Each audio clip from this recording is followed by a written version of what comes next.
Bismillahirrahmanirrahim. Elhamdülillah ve salatu ve selamu ala Resulillah. Allahümme allimna ma yenfa'una ve enfa'na bima allamtana ve zidna ilman nafi'an. Hurmatlı okuvchilar, biz Xudayim buyursa Muhtasarul Qudri attı kitapten savağımızdı kayra başladık. Jaratkan Allah'ım mına uşul kitapti ıklas menen Allah'tın razıçılığı üçün okup akırına çıgaruunu nasip etsin. Biz icara kitabına jetken elek, Xudayim buyursa oşol jerden savağımızdı emne kılavuz ulantavuz. Bismillahirrahmanirrahim. ويجوز استئجار الدواب للركوب والحمل فإن أطلق الركوب جاز له أن يركبها من شاء.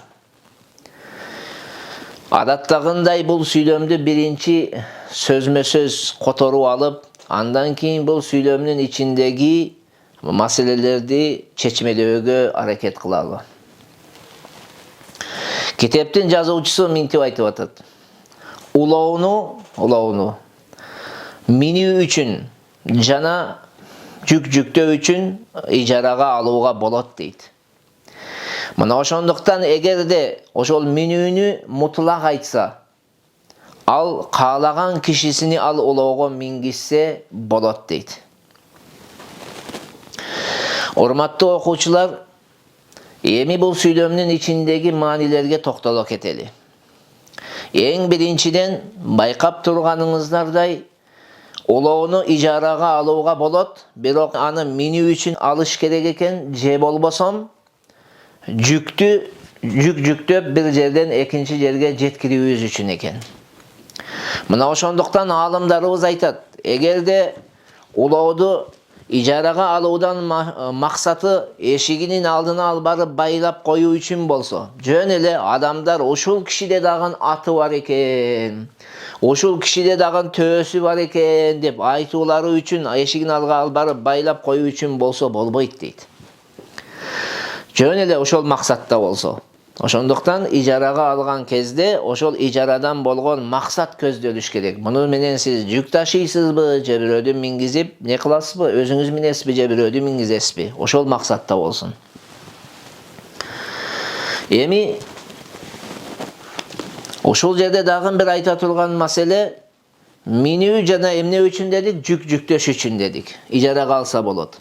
Эгерде жүктөө үчүн ижарага ала турган болсо, минсеңиз жарайт. Өзүңүз жүктөп эле өзүңүз минсеңиз боло берет. Тескерисинче, эгерде минүү үчүн ижарага алынган болсо, ага жүктөөгө болбойт. Ушуну эстен чыгарбайлы. Себеби эмне үчүн мындай десе, мүмкүн эмес десе, анткени минүүнү бул жүктөдү деп аталат. Бирок тескерисинче жүктөдү дегенди минүү деп аталбайт. Мына ошондуктан жанагы ижарага алган кезде биз тактап алышыбыз керек ушундай маселелерди. Бул бир. Экинчиден, сүйлөмдүн ууландысында китептин жазуучусу мынтип айтып атат. Фаин атлака рукуба жаза лаху айюркибаха ман шаа. Урматтуу окуучулар, бул жерде bir токтолуп өтө турган өтө маанилүү нерсе бар. Бул улоого минүү, улоого жүктөө, адамдардын ошол минген адамга же жүктүн өзгөрүшүнө жараша, мындайча айтканда иштетүү жагынан ар башка болгондуктан, бул жерде аалымдарыбыз белгилүү шарттарды койгон. Себеби ижарага алган нерселер жанагы колдонуучунун колдонуусу менен өзгөрүшү мүмкүн. Ижарага алган нерселерибиз колдонуучунун колдонуусу менен өзгөрбөй турган нерселер бар. Мисалга, үйлөрдү ижарага алууда бардык адамдар эле кирип алып үйдүн ичинде жашайт. Алар башка болуп кетпейт. Бирок улоого жүктөөдө, улоого минүүдө, мисалга, ар ким ар түрдө ат минет да. Атты ар ким ар түрдө минет. Ошон үчүн ар башка болуп кетиши мүмкүн. Эми караңыздар. Эми ушул ижарага алган кезибизде мутлак айтса дегени, айтты да, мен бул улоого каалаган кишини мингизем деди.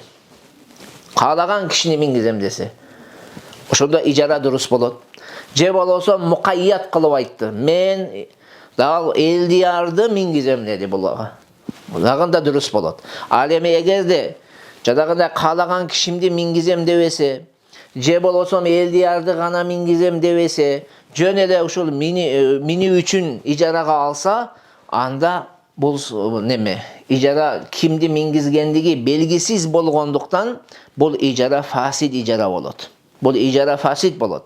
Бирок ошого карабастан ошол фасид ижара экендигини билбей эле бир адамдар ошол өзү минди, же бир адам өзү минди, же болбосо башка бирөөнү мингизе турган болсо, алымдарыбыз айтат, эмне милдет болот? Мусамма, ошол келишилген баа милдет болот дейт. Ошону төлөсүн дейт. Негизинен кыяс боюнча ажры мисл важип болуш керек эди. Ажры мисл деп ошол бир улооду ижарага алсаң, эл катары канча сом бериле турган болсо, ошол баа берилиш керек. Жанагы келишилген баа эмес, элдин ортосунда ошол бериле турган баа берилиш керек. Кыскасы, кандай дедик? 3 нерсени эске алыңыздар. Биринчиси, эгерде мукайят кылып айтса, мисалы именно элдияр минет деди, элдиярды мингизет. Же болбосо мутлак айтты. Мутлак дегенде каалаган кишини мингизем десе, анда дагы каалаган кишини мингизем десе, бул ижара дурус болот. Бирок кимди мингизсе, ошол киши белгиленип калат. Ошол кишиден башка киши минбеш керек болуп калат. Үчүнчү сүрөтү, бул эки сүрөт дурус болду. Бирок үчүнчү сүрөтү эмне экен? Такыр эле айтпады. Паланчыны мингизем да дебеди, каалаган кишини мингизем да дебеди. Жөн эле ушуга мени үчүн мени ушуну мага ижарага бериңиз деди. Мында бул ижара эмне болуп калат? Фасид болуп калат. Ва казалика ин истаджара саубан лиллубси ва атлака. Мына ошол улооду ижарага алган сыяктуу эле дейт, кийимди кийүү үчүн ижарага алуу дейт. Кийимди ижарага алып мутлак айтуусу дейт. Бу себеби кийимди ар бир адам ар түрдө кийет. Ошол улооду ар түрдө минген сыяктуу, бул кийимди дагы ар түрдө кийиши мүмкүн. Бир адам жакшы кийет, бир адам начар кийет дегендей, ошол ар түрдө болот. Ошондуктан кийимди кийүү бул улоого салыштырылып атат бул жерде. Эгерде эмне кылса, паланчыга кийгизем же болсом каалаган кишиме кийгизем десе, ижарасы дурус болот. Ал эми эгерде жөн эле мутлак айтып кое турган болсо, мен ушуну кийүү үчүн ижарага алдым десе, ижарасы эмне болот экен? Фасид болот. Fa in qala lahu ala an yarkabaha fulanun aw yalbasa thawba fulanun fa arkabaha ghayrahu aw albasahu ghayrahu kana daminan in atibati ad-dabatu aw talafa ath-thawbu. Мына ошондуктан эгерде ижарага берүүчү адамга кайрылып минтип айтса, бул улоого элдияр минет. Же болбосо бул кийимди мен ижарага алам, элдияр кийет десе. Кийин элдияр минбей эле буну айталы Нурмухаммед кие турган болсо, же Нурмухаммед мине турган болсо, натыйжада барып жанагы ат өлсө, же болбосо жанагы кийим жыртылып жараксыз болуп кала турган болсо, анда ошол ижарага алган адам төлөп берет. Эмне себептен? Анткени бул киши мен Нурмухаммед элдияр минет деп ижарага алган болчу. Же элдияр киет деп ижарага алган деп. Бирок бул киши ошол келишимди бузуп, башка кишиге мингизгендиктен, башка кишиге кийгизгендиктен ага не кылат? Төлөп берет дейт. Ва казалика куллу ма яхталифу би ихтилафил мустамил. Мына ошол сыяктуу эле дейт. Жанагы колдонуучунун колдонуусу менен ар башка боло турган бардык нерселердин өкүмү ушундай дейт. Бул тек гана улоо менен кийимге тиешелүү эмес, кайсыл нерсе колдонуучунун колдонуусу менен ар башка боло турган болсо, өзгөрө турган болсо, өкүмү мына ушундай. Fa ammal aqaru wa ma la yaxtalifu bi ihtilafil mustamili fa in sharata sukna wahidin bi aynihi falahu yuskina ghayrahu. Alemi jer jana koldonuucu menен özgөрүүsü менен özgөрүлбөй турган, колдонуучунун özgөрүүsü менен ар башка болбой турган нерселерди ижарага алуу тууралуу сөз кылсак, демек эгерде мисалга ижарага алган кезде, мисалы үйдү ижарага алган кезде паланчы адам жашайт деп ижарага алса, мисалга Зайд жашайт же Бакыр жашайт деди. je Abdullah je Nur Muhammed jashaydi dese, falahu ay yuskina gayrahu. Oşol ijaraga algan adam janagı atagan kişini emes, başka bir adamdı jaşatsa da ele bola beret. Sebebi jaşoodо bardıq adamlar bir de ele oşol uyga kirip jaşay beret deydi. وإن سمى نوعا وقدرا يحمله على الدابة مثل أن يقول 5 أقفزة حنطة فله أن يحمل ما هو مثل الحنطة في الضرر أو أقل كالشعير والسمسم وليس له أن يحمل ما هو أضر من الحنطة كالملح والحديد والرصاص. Kitaptin yazıcısı minti aytып атат. Eğer de ulovdu жүктөөгө ijaraga algan kezde belgili türdü jana belgili ölçömdü dayınдай turgan bolso. Misalga aytты, men ушул atqa 100 kilogram buday жүктөйм dedi. Эми ошондо эмнеге укугу бар экен? 100 kilogram buday жүктөөгө укугу бар. Жана ошондой эле зыяндуулугу budayдай болгон же budayдан азыраак болгон нерсени жүктөөгө укугу бар. Мисалга арпа менен нени дедик? Симсим жүктөөгө укугу бар. وَلَيْسَ لَهُ أَنْ يَحْمِلَ مَا هُوَ أَضَرُّ مِنَ الْحِنْطَةِ. Бирок андан budaydan зыяндуураак нерсени жүктөөгө укугу жок болот. Мисалга туз жүктөгөндө, темир жүктөгөндө, коргошун жүктөгөндө дейли, жез жүктөгөндө булардын зыяны жанагы budayга караганда көбүрөөк болгондуктан салмагы бир болсо да эле муну жүктөөгө болбойт. Неге?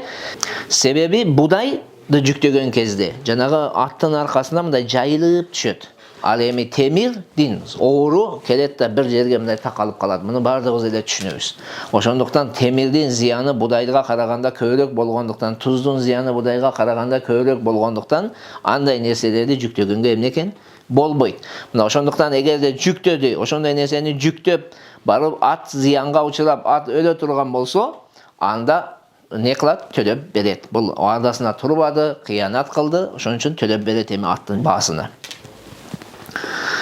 فَإِنْ اسْتَأْجَرَهَا لِيَحْمِلَ عَلَيْهَا قُطْنًا سَمَّاهُ فَلَيْسَ لَهُ أَنْ يَحْمِلَ مِثْلَ وَزْنِهِ حَدِيدًا. Мына ошондуктан эгерде бир адам айтты, мен ушул жылкыга айталы 100 килограмм пахта жүктөйм деди. Эми кийин ал ошол 100 килограмм темир жүктөгөнгө неси жок дейт, укугу жок дейт. Салмагы бир. Пахта менен бул да 100 килограмм, бул да 100 килограмм. Бирок аны жүктөгөнгө эмнеси жок, укугу жок. Кайра айтабыз, себеби жанагы пахта мындай жайылып, эгерде неменин аркасына жүктөлө турган болсо, ал эми темир келет да бардыгы жүгү бир жерге чогулуп калып, ошол атка эмне берип коет? Зыян берип коет. Эгерде ошондой кылса, баасын не кылып берет? Өлсө барып зыянга учураса, баасын сөзсүз түрдө төлөп берет. وَإِنْ اسْتَأْجَرَهَا لِيُرْكِبَهَا فَأَرْدَفَ مَعَهُ رَجُلًا آخَرَ فَأَتَبَتْ ضَمِنَ نِصْفَ قِيمَتِهَا إِنْ كَانَتِ الدَّابَةُ تُطِيقُهُمَا وَلَا يُعْتَبَرُ بِالثِّقَلِ. Эгерде башка бирөөдү мингизүү үчүн ижарага алып, ага башка бир кишини учкаштырды.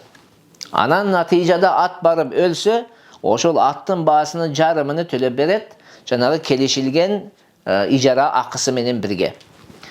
Эгерде жанагы ат бул экөөнү көтөрө алса, экөөнү көтөрүүгө алы жете турган болсо, жана вала утабару биссикал, бул жерде ошол жүктү не кылат? Салмак эске алынбайт дейт. Урматтуу окуучулар, караңыздар эми. Бул жерде токтоло турган нерсе, эң биринчиси bir kişini uçkaştırsa dedi. Kişi degenden maksat emenine bir çoğun kişi emez. Özünün putu kolu menen janağı atqa uçkaşıp turala turgan bir adamdı ne kıldı? Mingisse degen manide. Uçkaştırsa degen manide. Al emi egerde özünün butu kolu menen turalbay turgan jaş balаны bolsoçu. Misalga janağı atqa mine albay turgan, özü turalbay turgan adamdı mingisse jaş balаны. Mingizip alsa, anda at barıp öle turgan bolsa, anda attın baasının jarımын төлөбөйт. Anda oşo koşumça kılgan, koşumça жүктü gana төлөйт. Misalga bul bir kişini mingizem dep ijaraga aldı da, al kişi 50 kilogram eli. Bul jaş balаны mingizgende 60 kilogram boldu. Emi oşol at öle turgan bolsa, emneni төлөп beretken, atты bağlap turup, oşol 10 kilogram aşıkça bölöbüz da, bul jakta Janağı kişi 100 kilogramlık kişi, bul 10 kilogramlık kişi oşol bağını bölöbüz. Bul oşol attın bağısını misalga 10'dan 1 100 kilogram tigi olsa bul 10 bolsa 10'dan 1 bölügünü gana töle berет деген manide. Ha? Hemen qarаңыз ушул жерде. Birinci kişi degенди чечмеледик. Экинчи манisi janağı at, janağı 2 kişini көтөрүүгө алы жете турган болсо dedi. Al эми алы жетпей турган bir kişini uçkaştıra turgan bolсочу. Misalga aytалы bir 150 kilogram, 200 kilogramlık bir janagындай sumodo katışıp жүргөн nemeleri bir öyle mingizip koysoçu. Anda halak bola turgan bolsa, at barıp ziyanga uçurap öle turgan bolsa, anda toluk bağını töle beret. Ve la yu'tabaru bis-siqal. Kadınlar bol jerde janağı aşıkça eğer bir kişi je bolsam özünün bu kolu menen atqa uçkaşıp turala turgan bir adamды mingizgen kezdе, uçkaştırgan kezdе, anın salmagı ne bolboyt deyt, eske alınbayt. Hoş. Ve in ista'jalaha liyahmila aleyha miqdaran min al-hintati fa hamala aleyha aksara minhu fa atiba damina ma zada min as-siqal. Eğer de ulovdu icaraga aldı belgili bir ölçümde budaydı жүктөө üçün. Misalga attı icaraga aldı, men uşul atqa 100 kilogram buday жүктөйм. Birok barıp fa'ama hamala aleyha aksara minhu. Bardı aşıkça 100'den aşıkça жүктөдü. 150 kilogram жүktөdü. Fa'atibat at anın neticesinde öldü. Damina mazada minas siqal. Janağı aşıkça жүктөгөн 50 kilogramda emne kılı beret, töle beret deydi. Bölöbüz attın bağısını janağı 100 kilogramdan aytalı ekisi alacakta biri bulacakta. Значит 33% ne kılı beret, attın bağısını töle beret. Attın bağısı 100 som olsa 33 som 33 tiyini töle beret degen manide. Bu töle bergendigi kaçan eğer de janağı icaraga algan kişi özü жүктөй turgan bolsa, mına oşonda emne kılat, töle beret deydi. Oşonda töle beret deydi.